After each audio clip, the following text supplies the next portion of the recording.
സമീപസ്ഥൻ, മനസ്സ് തകർന്നവരെ അവൻ രക്ഷിക്കുന്നു. Psalms 34 verses 18. The Lord is near to the broken-hearted and save those who are crushed in spirit. വചനത്തിൽ പറഞ്ഞ പോലെ ഹൃദയം നുറങ്ങിയവർക്ക് യഹോവ സമീപസ്ഥനാണ്. നമ്മൾ നമ്മുടെ ജീവിതത്തിൽ ജീവിക്കുമ്പോൾ നമ്മൾ എപ്പോഴും വിചാരിക്കും, അയ്യോ എനിക്ക് എന്തുകൊണ്ട് ഇങ്ങനെ കഷ്ടങ്ങൾ വന്നു, എൻ്റെ ജീവിതത്തിൽ എന്തുകൊണ്ട് ഇത്ര വിഷമം, എന്നെ സഹായിക്കാൻ ആരുമില്ലല്ലോ, ഞാൻ എപ്പോഴും ഒറ്റയ്ക്ക് വിട്ടുപോയല്ലോ, എന്നെ കേൾക്കാൻ ആരുമില്ലല്ലോ എന്ന് നമ്മൾ നമ്മുടെ ജീവിതത്തിൽ വിചാരിക്കുമ്പോൾ, നമ്മുടെ ഓരോ ദിവസം നമ്മൾ ചിന്തിക്കുമ്പോൾ ഒരിക്കലും നമ്മൾ ചിന്തിക്കരുത് നമ്മൾ ഒറ്റപ്പെട്ടു പോയെന്ന്. നമ്മുടെ ജീവിതത്തിൽ നമ്മുടെ കൂട്ടുകാരനെ നല്ലൊരു സഖിയായിട്ട് നമ്മോട് എപ്പോഴും നമ്മുടെ കർത്താവ് കൂടെയുണ്ട്. എപ്പോഴും ഇങ്ങനെ വിചാരിക്കുക, എൻ്റെ ഹൃദയം നുറുങ്ങുവാൻ കാരണമുണ്ടെങ്കിൽ അതിന് എന്താണ് കാരണമെന്ന് നമ്മൾ എപ്പോഴും നമ്മുടെ ജീവിതത്തിൽ ചിന്തിച്ച് നോക്കുക.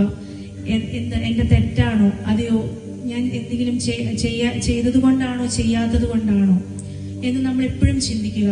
എന്തുകൊണ്ട് എന്നെ ആരും കേൾക്കുന്നില്ല, നമ്മൾ വിചാരിക്കുമോ എന്നെ എല്ലാവരും ഒറ്റപ്പെടുത്തിയല്ലോ എന്ന് വിചാരിക്കുമ്പോൾ ആരും നമ്മൾ ഒറ്റപ്പെടുത്തുന്നതല്ല. നമ്മൾ അധികം പ്രതീക്ഷ കൊടുക്കുന്നത് നമുക്ക് തിരിച്ചു കിട്ടാത്തത് കൊണ്ടാണ് നമുക്ക് അങ്ങനെ ഒരു ചിന്ത ഉണ്ടാകുന്നത്, അയ്യോ ഞാൻ ഒറ്റപ്പെട്ടു പോയി. പക്ഷെ നമ്മൾ ആരും പ്രതീക്ഷ വച്ചില്ലേലും നമ്മുടെ കൂടെ, നമ്മൾ കാണാതെ എപ്പോഴും നമ്മോട് കൂടെ ഇരുന്ന് നമ്മുടെ ഓരോ പ്രാർത്ഥനകൾ കേട്ട് അതിന് ഉത്തരം പറഞ്ഞ് നമ്മളെ ആശ്വസിപ്പിച്ച് നമ്മുടെ കൂടെ നടക്കുന്ന ഒരു കർത്താവുണ്ട് നമ്മുടെ ജീവിതത്തിൽ. നമ്മൾ ഒരിക്കലും നമ്മുടെ ആശയോ പ്രത്യാശയോ നമ്മൾ നമ്മുടെ കൂട്ടുകാരിലോ അല്ലെങ്കിൽ ഭർത്താവിനോടോ ഭാര്യയോടോ മാതാപിതാക്കളോടല്ല വെക്കേണ്ടത്. നമ്മളെ രക്ഷിച്ച് നമ്മൾ ഇത്രത്തോളം നടന്ന് നമ്മുടെ പ്രാർത്ഥനകൾ നമുക്ക് നമ്മുടെ വിഷമ സങ്കടത്തിൽ മൂന്നാമനായി, നമ്മുടെ പ്രാർത്ഥന മുറിയിൽ രണ്ടാമനായി മൂന്നാമനായി ഇറങ്ങി വരുന്ന കർത്താവിനെ ഏൽപ്പിക്കുകയാണെങ്കിൽ നമുക്ക് എപ്പോഴും ദൈവം ഒരു ഉത്തരം നൽകും. നമ്മൾ യെശയ്യാ പ്രവചനം വായിക്കുമ്പോൾ അതിനകത്തൊരു വചനമുണ്ട്, അവൻ തകർന്നിരിക്കുന്ന ഹൃദയങ്ങളെ മുറിവ് കെട്ടുന്നു. യേശു നമ്മുടെ ജീവിതത്തിൽ നമ്മുടെ ഹൃദയം തകർന്നെങ്കിൽ അത് ജീവിതകാലം മൊത്തവും തകരാൻ സമ്മതിക്കില്ല.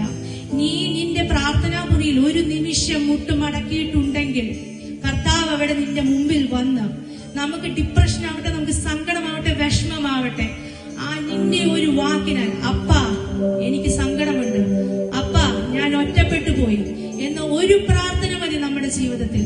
അവൻ നമ്മുടെ മധ്യ ഇറങ്ങി വന്ന് നല്ലൊരു കൂട്ടുകാരനായി, നല്ലൊരു മാതാവായി, പിതാവായി നമ്മുടെ മധ്യ നിന്ന് നമ്മുടെ പ്രാർത്ഥന കേട്ട് അതിന്മേൽ ഉത്തരമരുളുന്ന ഒരു ദൈവമാണ് നമുക്കുള്ളത്. അതുപോലെ തന്നെ അതിന്റെ രണ്ടാമത്തെ വാക്യമുണ്ട്, മനസ്സ് തകർന്നവരെ അവൻ രക്ഷിക്കുന്നു. നമ്മുടെ ജീവിതത്തിൽ നമ്മൾ ഓർക്കും, അയ്യോ എനിക്ക് മാത്രം എന്താണ് സങ്കടം, എന്റെ കൂട്ടുകാരന് സങ്കടമില്ല, അല്ലെങ്കിൽ എന്റെ കൂടെ ജോലി ചെയ്യുന്ന ആൾക്കൊരു സങ്കടമില്ലല്ലോ, വിഷമമില്ലല്ലോ എന്ന് നമ്മൾ എപ്പോഴും വിചാരിക്കും. അയ്യോ എനിക്ക് അത് ചെയ്യാൻ പറ്റിയില്ല, എനിക്ക് അത് കിട്ടിയില്ല, പക്ഷെ അവൻ അത് കിട്ടി, അവൻ അത് ചെയ്തു. അല്ലെങ്കിൽ ഞാൻ പരീക്ഷ തോറ്റുപോയി, അവന് പരീക്ഷ ജയിച്ചു. എനിക്ക് ഒരു പേന മേടിക്കാൻ ഇന്ന് എന്റെ കൈ പൈസ ഇല്ല, പക്ഷെ അവന് 10 പേന മേടിക്കാം. ഒരിക്കലും ചിന്തിക്കരുത്, നിന്റെ ജീവിതത്തിൽ നമുക്കൊരു ജീവിതത്തിൽ ഒരു വലിയൊരു വൻവഴി ഉണ്ടെങ്കിൽ അതിനു മുൻപ് വലിയൊരു കോളും ഇടിവെട്ടും എല്ലാം ഉണ്ട്.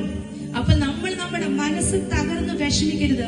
ഒരു നാൾ നമ്മുടെ മുൻപിൽ നമ്മുടെ കർത്താവ് നമ്മോട് കൂടെ വന്ന് നമ്മുടെ മനസ്സിനെ സുഖപ്പെടുത്തി നമ്മളെ രക്ഷിക്കാൻ നമ്മുടെ മധ്യത്തിൽ വരും. ഈ ചെറിയൊരു തോട്ടാണ് നിങ്ങളോടൊക്കെ ഞാൻ ഷെയർ ചെയ്യാൻ ആഗ്രഹിച്ചത്. അപ്പോൾ നമ്മൾ മുന്നോട്ടുള്ള ഈ ഒരാഴ്ച, വരും ആഴ്ചയിൽ നമ്മൾ ഒരിക്കലും നമ്മുടെ മനസ്സ് തകർക്കുകയോ വിഷമിപ്പിക്കുകയോ ചെയ്യാതെ, വിഷമഘട്ടത്തിലും തകർന്ന മനസ്സിന്റെ സാഹചര്യം ഉണ്ടാകുമ്പോൾ ദൈവത്തോട് പ്രാർത്ഥിച്ച് ദൈവം നമ്മളെല്ലാവരെയും സമാധാനപ്പെടുത്തട്ടെ, ആശ്വസിപ്പിക്കട്ടെ.